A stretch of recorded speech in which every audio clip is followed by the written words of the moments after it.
Rebecca, thank you so much for sharing this Rumi quote. I'm familiar with it, but if you're not familiar with it, what Rumi is saying is that you should not seek for love.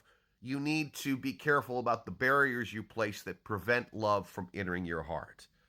I mean, here in New York, there is a graffiti artist who tags the sidewalks with Protect Your Heart. There are hundreds of these all over New York.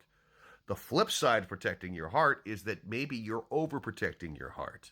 Much as we sometimes put too much money into the national budget for the Department of Defense, so too do we put too much protection because we've been hurt, abused, gaslighted, what have you.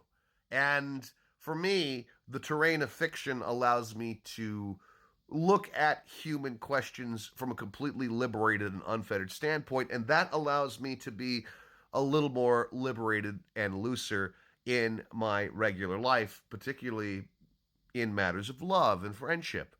But in order to have access to my heart, you need to speak a very arcane emotional patois. There really should be a fucking Duolingo course for my heart, and it will take you months to learn that. It's worth it because if you fluently speak my fucking heart, my God, I'm going to be fucking ride or die. But to find someone who is willing to do that is a huge motherfucking ask. So all I can do is try to remove a few barriers with the right fucking person, should that person ever come into my life.